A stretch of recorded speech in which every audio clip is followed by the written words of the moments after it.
God says, I've set before you life and death, blessing and cursing. Therefore, choose life. And it is interesting, as Charlie was talking about the songs and how everything is supposed to be focused and filtered through our relationship with Jesus Christ and all the decisions that we make, looking at those things and realizing death and life hanging in the choices, the consequences of the choices we make, seems to be a very dramatic statement. Seems to be one that's very fatalistic almost, and that really does life and death hang in the balance with every decision that we make.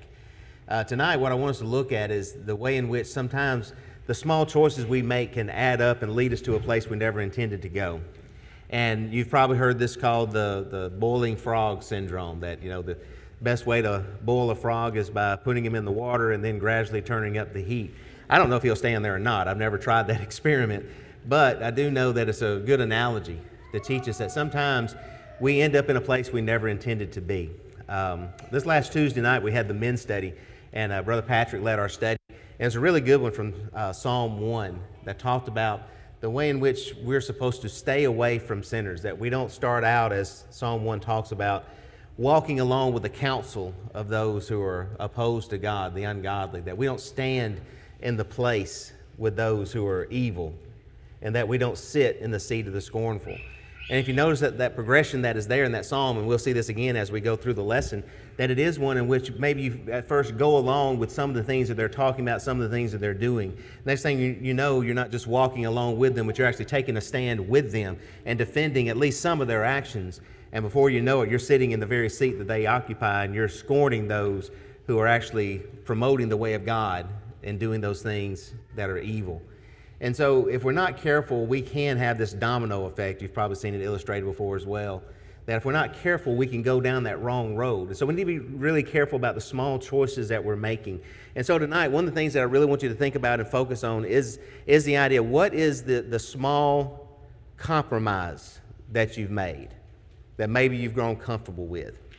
That at the beginning you knew it probably wasn't what you needed to be doing. And it may not be that it was completely sinful, but it was right there in that little gray area where it's like, okay, it could lead to something, but maybe not, and I'll be just fine. And you got comfortable with it. And now it has actually taken over, and now you no longer see it as being a dangerous situation like you used to. For a lot of us, there's probably some areas in our lives where those things have happened. And if we would be honest with ourselves enough, we need to guard against the way in which Satan works. And we're going to notice that tonight as well and talk a little bit about how Satan works. But we're mainly going to talk about two individuals. We're going to talk about Lot, and we're going to talk about Samson. And the reason I chose these is because they're two very tragic figures in the Scriptures. That Lot is one that had this tremendous blessing, that he was with Abraham, part of Abraham's family. There's a skirmish that happens between the shepherds, and Lot goes in a separate direction, and he ends up in a place that's very ungodly. The name is actually associated with ungodliness, a place called Sodom. Then the other one is Samson. And Samson, we know, is someone who has a lot of problems throughout his life. And we're going to specify exactly what that problem is when we get to it. But what's interesting about both of these figures is that when you go through Hebrews chapter 11, and also when you see what is said about Lot in Peter's epistle, they are associated with being righteous people. And it's very interesting to me that Lot, as far as he went from God, and yet he was still called a righteous man. That Samson, with all the problems and difficulties that he had in his life, and he's still listed in the hall of the faithful. And so what I want us to see is that, yes, it is true that we can have some very devastating things happen in our life as a result of the small choices that we make and the small compromises that we might make along the way. But I believe God gave us both of these accounts of both of these men, and not just these, but others as well, but especially tonight, these two men, because God is a God of redemption. And God is a God of bringing things back. And so we can be saved from those things. But hopefully, those things don't lead to a tragic end for us, like they did for Lot and for Samson. And so hopefully we can learn from these examples. So what you need to do before we ever even get started is mark two places in your Bible. You need to mark Genesis 13 and Judges 14. Genesis 13 and Judges 14. Because we're going to look at both of these men in these accounts, and we're going to put some comparisons between the two. So Genesis 13 is where we're going to start in just a moment with Lot, and Judges 14 is where we're going to go in a few moments when we talk about Samson. And we will be flipping a lot of pages in our Bible back and forth tonight. So it's going to sound really good hearing the pages turn. That's going to be really cool. All right, if you're ready for your 3 key words, let's see the notebooks as well. All right, here we go. All right, here's your 3 words: choices, consequences, and redemption. It does come down to choices. As was read for us in Deuteronomy, God says, I have set before you.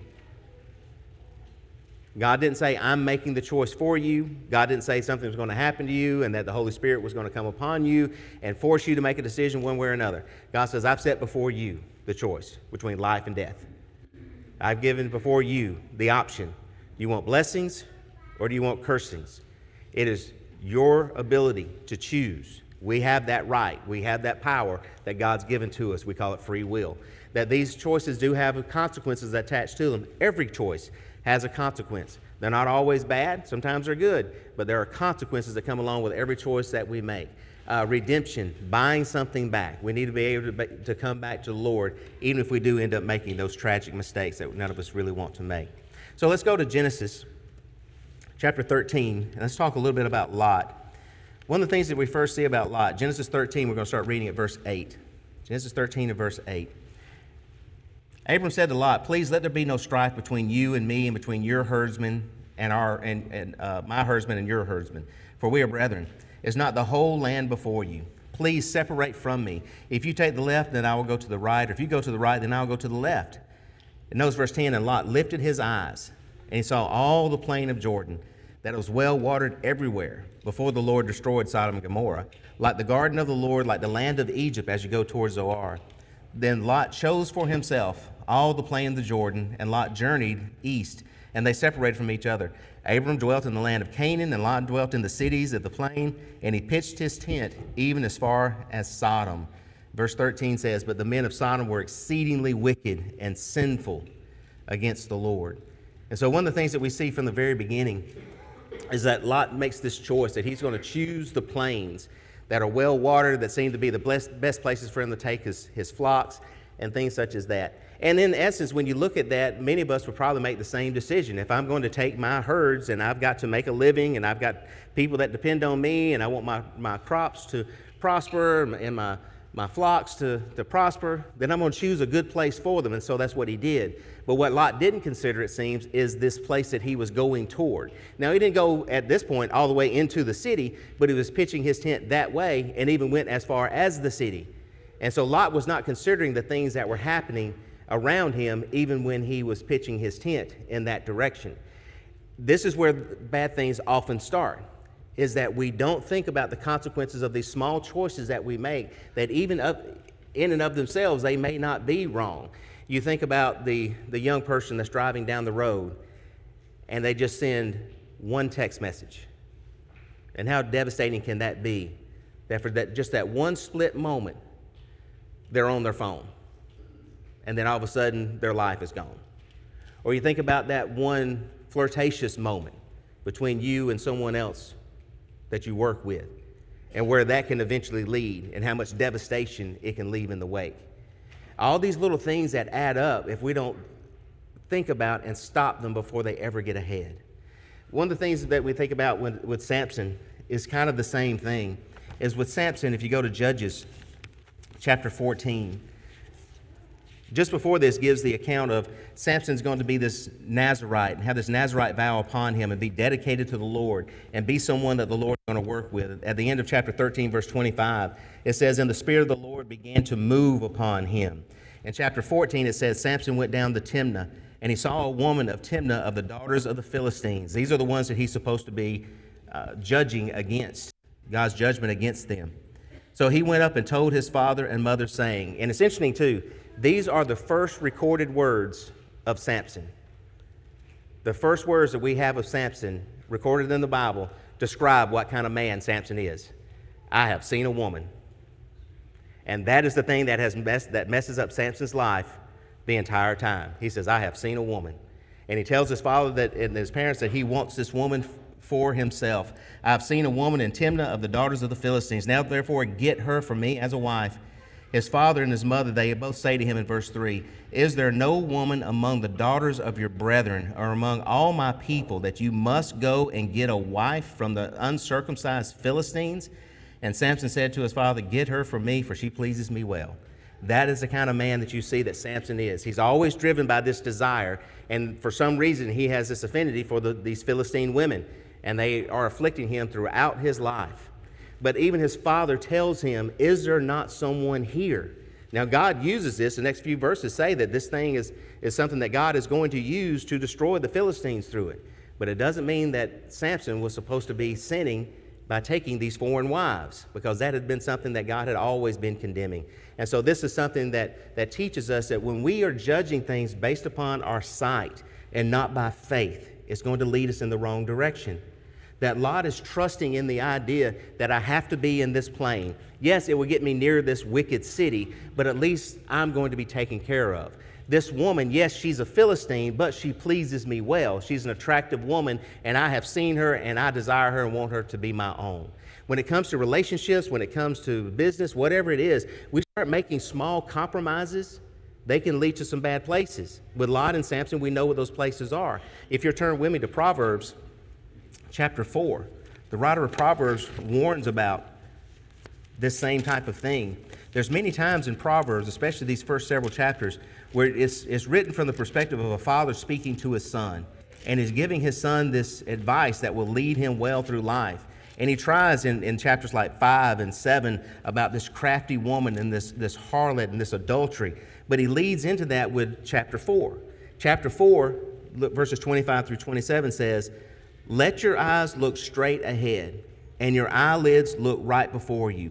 Ponder the path of your feet, and let all your ways be established. Do not turn to the right or to the left. Remove your foot from evil."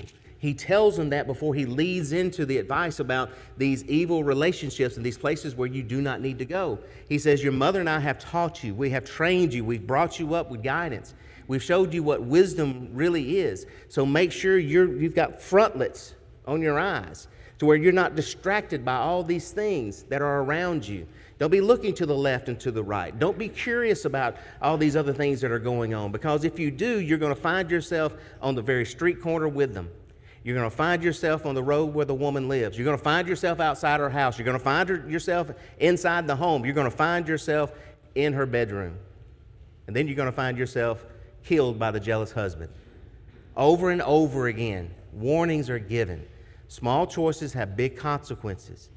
And so again, the question that I want us to be thinking about is, what is the small compromise? The thing that here at the very beginning, you've seen it, you want it, you desire it, it pleases you, you want it for yourself. Yes, it's not exactly what you need, it's not exactly what you should be having and pursuing, but it pleases you. It's the place where you think there's going to be promise and prosperity. And please, spare me the excuses for why you choose them. And spare yourself the excuses for why you choose them. It never fails that every time that this is preached on or taught on, there's someone who always has a good excuse for why to choose that place. There's always a good reason for why to choose the Philistine woman. There's always an excuse for it. Spare yourself the problem and the heartache and the trouble. It has never ended well, and it's not supposed to be. The Lord has promised such. Let's go back to Lot and notice something else. Lot is there in chapter 13, and we see him that he's pitching his tent toward Sodom. But the next thing you know, when you find him, he's here in chapter 14 and verse 12. And what has happened is that there's been a war, a battle that's fought here in the valley where he had been pitching his tent, where he had been living. And Sodom and Gomorrah and some other places, they lost the battle. The ones who had won the battle, they come in and they start taking possession of the things that are in the land. Verse 13, it says, "Then they took all the goods of Sodom and Gomorrah," verse 11 of chapter 14. "Then they took all the goods of Sodom and Gomorrah and all their provisions and went their way. They also took Lot, Abram's brother's son, who dwelt in Sodom." Now he's not found outside pitching his tent toward. Now he's in Sodom. When you get to chapter 19, that this continues so long that when you read about Lot in chapter 19 and verse 1, this is when Abraham has already had this conversation with God about Sodom and Gomorrah. Can the place be saved? If there's a few people who are there who are found faithful. And you remember that even 10 could not be found faithful in the two cities to spare it, as God said that he would if he could find 10 faithful. In chapter 19, verse 1, it says, the angels came to Sodom in the evening, and Lot was sitting at the gate of Sodom. When Lot saw them, he rose to meet them. He bowed himself with his face toward the ground. So Lot is found actually in the gate of the city. That's a term that is most often used to describe someone who is part of the civic leadership of the city. He has some type of role of respect and leadership among the people. And so he's sitting there at the gate of the city. And so not only has Lot now went from the plain where his flocks could and his herds could flourish, but he has made it all the way to Sodom, and now he's dwelling in Sodom. So much so that he has risen to prominence among the people of Sodom and is occupying a place among them. Is this really where he needed to be? Let's see the effects of that. Let's go to 2 Peter chapter 2. What effect would this have upon someone like him? 2 Peter chapter 2, verse 7 and 8. Here Peter's talking about how you can be delivered, and God is able to deliver us from destruction, such as he did with Noah in the midst of the world that he was living in during his time, and also Sodom and Gomorrah with Lot. And in verse 7, this is where it says, and he delivered righteous Lot. But notice that even though he was righteous, in verse 7 it says, who was oppressed by the filthy conduct of the wicked. For that righteous man, notice, dwelling among them, tormented his righteous soul from day to day. Notice that in verse 7 it says that he was oppressed by the filthy conduct, but in verse 8, he is oppressing his own soul, that he is tormenting his righteous soul day by day, hearing and seeing their lawless deeds. God knows how to deliver, yes, but we have to be willing to be delivered. Lot was there. He was a righteous man, and he could not stand what it was that he was looking at. But every day he was seeing it, and every day he was hearing it. And it wasn't that he was trying to get away from it. He was still dwelling there. And it wasn't that he was just trying to get away from it, but he even rose to prominence among those people. It's a good testimony of the kind of righteousness that Lot had to have and the kind of steadfastness he had to have. And yet he was tormenting his soul, and he was oppressed by what he was seeing. One of the things that we're going to see it in the next point that we make about Lot is what he's not considering, and what he probably went unnoticed to him was the effect that it was having on his family. And a lot of times that happens. Men, sometimes it happens with us that we find a place where we want to work or to have an occupation, and there's a lot of promise that is there, but it removes us from being around godly people and in a place where maybe there's a faithful place to worship. And when we make those choices, we don't think about the consequences that may come along with that. You know, at the beginning I said, you know, the teenager that's driving down the road and they send that one text message and it costs their life, or the flirtatious moment at the place you work. You ever made a decision that, you know what, I'm just not going to go to Bible class tonight on a Wednesday? Had a hard day at work, tired, don't really feel like it, don't want to really get out of the house. I'm just not going to go tonight. Doesn't mean you're trying to forsake all the assembling.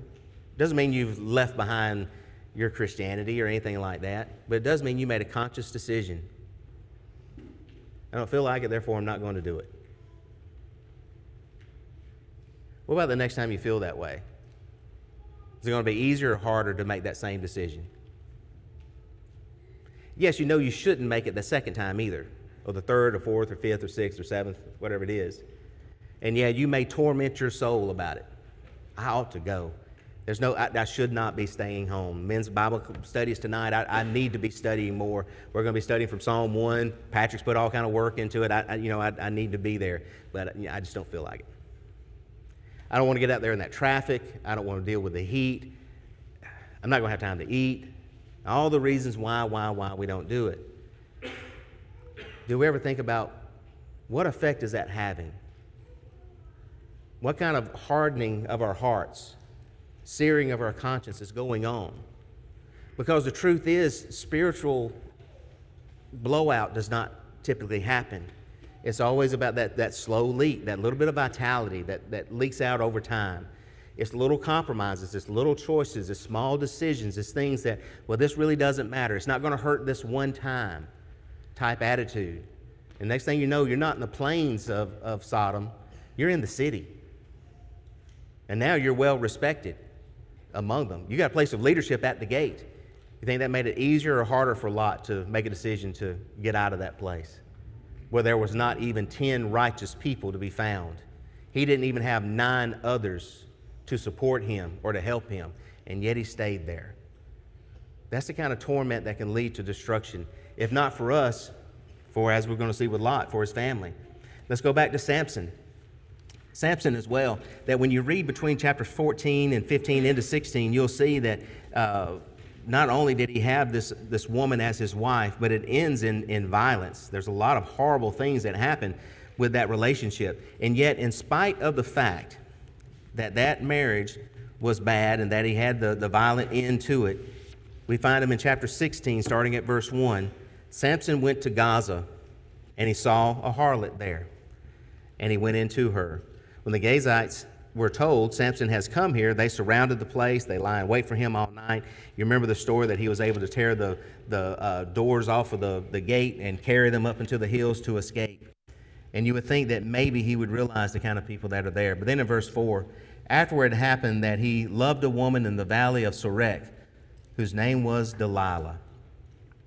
And the lords of the Philistines came up to her and said, entice him and find out where his great strength lies, by what means we may overpower him, that we may bind him to afflict him, and every one of us will give you 1,100 pieces of silver. So Delilah said to Samson, please tell me where your great strength lies, and with what you may be bound to afflict you. Samson says, that's a weird question. No, it's not what he said, is it? He toys with her and plays with her. He said, if they bind me with 7 fresh bowstrings, yet not dried, then I shall become weak and be like other men. So the lords of the Philistines brought these things to them. Verse 9, the men were lying in wait. She cries out in the middle of verse 9, the Philistines are upon you, Samson. But he got up and he broke those strings. Verse 10, Delilah said to Samson, look, you have mocked me and told me lies. Now please tell me what you may be bound with. And yet Samson still doesn't seem to think that this is an odd question coming from this Philistine woman, his sworn enemies, that he's chosen this another Philistine woman from among. If they bind me securely with new ropes that have never been used, then I shall become weak and be like other men. Same thing happens again. The Philistines are upon you. He rises up. He breaks loose once again. Verse 13. Delilah said to Samson, until now you have mocked me and told me lies. Tell me what you may be bound with. This time he says, if you weave 7 locks of my head into the web of the loom. She wove it tightly in the batten of the loom and said to him, the Philistines are upon you. And he wakes up, pulls loose once again. Verse 15. Young people, pay attention to verse 15. Young ladies, pay attention to verse 15. How can you say you love me? How many relationships have started off on a bad foot because some boy has said that he loves this girl and says that if you love me, then you will do this with me. And because of that indiscretion, because of that compromise, you've got 2 young people who are not ready for marriage that may now be having a child. How can you say you love me? That is not something that's new. It's something you find even in the scriptures. And this is what Delilah uses against Samson.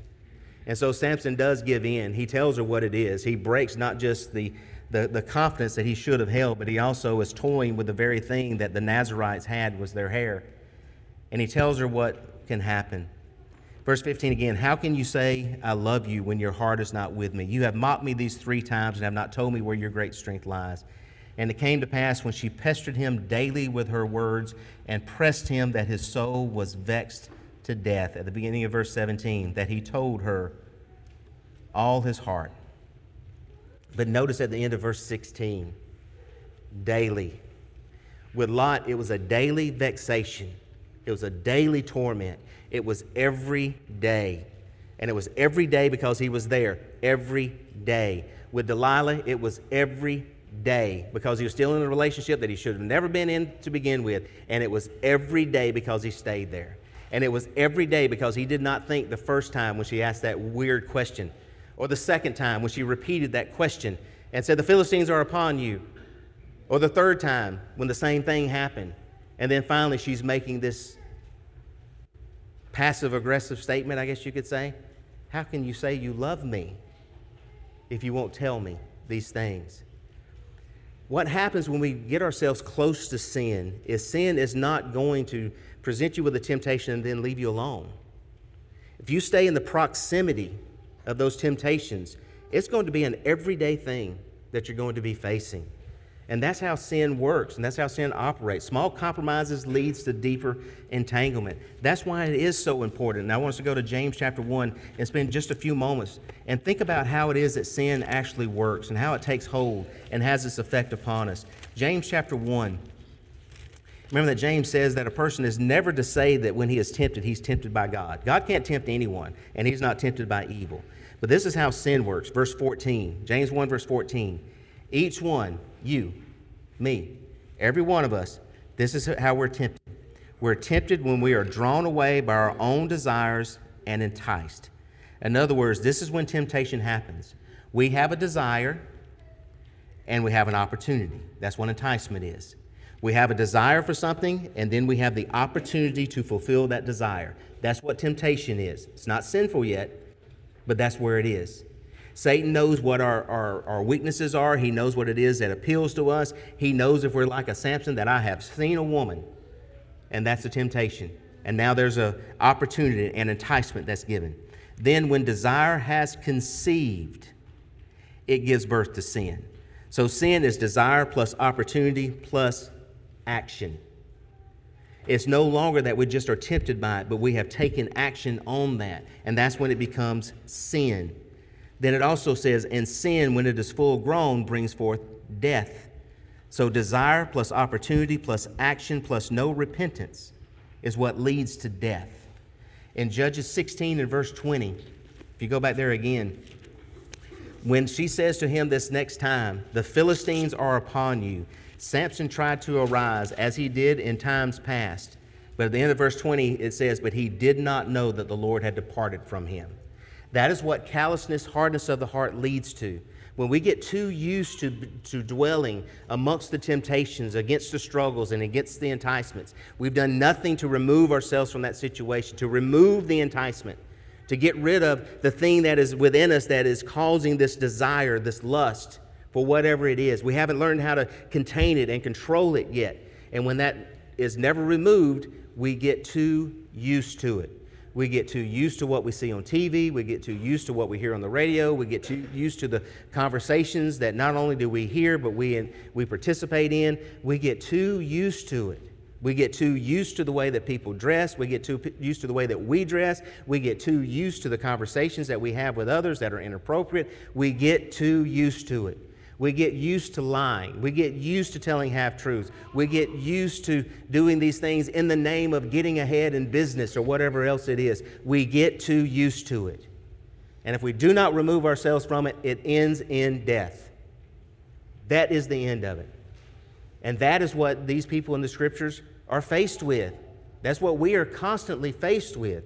And that's why these small choices that we make along the way have to be brought under control. In Psalm 1, this is what we were studying Tuesday night in our men's Bible study. Psalm 1, blessed is the man who does not walk. He walks not in the counsel of the ungodly. I'm not going to be guided. I'm not going to walk hand in hand with the ungodly. Because what does it lead to? It leads to standing in the path of the sinners. That I'm taking a stand with them now. And I'm not going to sit in the seat of the scornful. I'm not going to occupy their place. My delight is supposed to be, and the man who is blessed finds his delight in the law of the Lord, and in his law he meditates day and night. That's the thing that keeps me away from it. That's the thing that keeps me from heeding the counsel of the ungodly. That's the thing that keeps me from defending those people who are sinners. That's what keeps me from being scornful of the one who rebukes me when I am wrong, and I try to fight against it when they try to tell me what I should be doing, what is right. He meditates in that day and night. That person, it says in verse 3, is like a tree that's planted by the rivers of water. He brings forth his fruit in its season. His leaves shall not wither, and whatever he does shall prosper. That is the way that God wants us all to be living. That's the blessed man.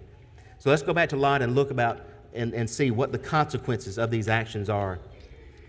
In chapter 19, you remember that after Lot brings those angels into his home, in Genesis 19, that the men of the city are trying to basically, the words of the scripture, know these men carnally. And Sodom, or Lot is with these men begging them not to do this thing. And yet he knows what kind of people he's living amongst.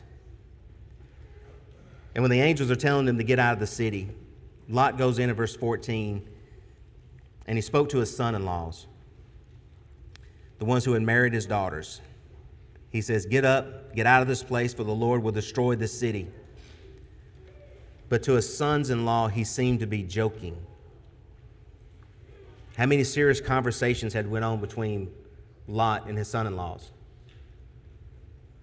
How many godly conversations had went on with them that they would consider what Lot is saying here to be nothing but a joke? And then when the morning dawned, the angels urged Lot to hurry. Arise, take your wife and your 2 daughters who are here, lest you be consumed in the punishment of the city. In verse 16, while he lingered, I asked the question a few moments ago, was it easier or harder for Lot to leave the city after he had gotten so used to being there? While he still lingered, the men took hold of his hand, his wife's hand, and the hands of his 2 daughters, and the Lord being merciful to him, and they brought him out of the city and set him outside the city. And it came to pass when they brought them outside that he said, escape for your life, do not look behind you, nor stay anywhere in the plain. Escape to the mountains, lest you be destroyed. And Lot said to them, please no, my lords. Indeed, now your servant has found favor in your sight, and you've increased your mercy, which you've shown me by saving my life, but I cannot escape to the mountains, lest some evil overtake me there and I die. And you remember how it is that as they're leaving the city, that Lot's wife turns around in verse 26. His wife looks back behind him, and she became a pillar of salt. And you see that it's not just that, but when you go through the rest of this chapter, his own daughters decide to have children by their father to carry on the lineage because their husbands have been killed in the city. We've come a long way from just, I needed a place for my sheep to have a good pasture. I just needed a place where they could get water when they needed it. I was thinking about my job. I was fulfilling my civic duties at the gate. I didn't have time to have these conversations with my son-in-laws. And you see what it cost him. He loses his family, his home, and all of his possessions. With Samson, it's basically the same thing. That not only when you go back to Judges chapter 16 and picking up verse 20, it does say that the Lord had left him. It ends up that they have cut his hair so he doesn't have his strength anymore. They put out his eyes. He's enslaved. He's put on display for amusement. And then he prays to God for one last time to have his strength restored, that he could push the pillars in this temple that he's on display in, that he might die with the Philistines. He eventually even loses his life. That's there. I have seen a woman, and that's what it led to. She pleases me well, and that's what it led to. He finds another Philistine woman. How can you say you love me? And this is what it led to. We cannot underestimate the power of just the small decisions that we make along the way. And so the lesson that we get from that is this, is that whatever it is that a person sows, that's what they're going to reap. There's going to be a reaping of the harvest of the choices that we make. And we need to make sure that as we're making decisions, that we are ready to face the consequences, whatever they may be. So just a few points that we'll make as we close. Small choices reveal what it is that's in our hearts. Whenever we're making these decisions about the land that we're going to dwell in or this person that we're going to have this relationship with, as it was with these 2 individuals, it was showing what was in their hearts. And though it had not yet turned into a sin at that particular point, possibly, that it showed what was there, that their treasure was not where it needed to be. Their heart was where all their treasure was. I want this woman as my wife. Doesn't matter if your parents have begged you to not do this thing. I want this woman. I want to dwell here. Yet there's an evil city that's there. I don't care. I need to have my flocks well taken care of. It reveals what's in our hearts and what our priorities really are. God offers ways of escape. 1 Corinthians 10:13, no temptation is overtaking you. We talked about what a temptation is. No temptation is overtaking you except as what's common to man. God is faithful. He's not going to allow you to be tempted beyond what your ability to withstand is. And with every temptation, he makes a way of escape. Most of the time, it is about getting rid of whatever that enticement is, removing yourself from it, and working on the lust that Satan was picking at along the way. God offers a way to escape the temptation. We have to take it.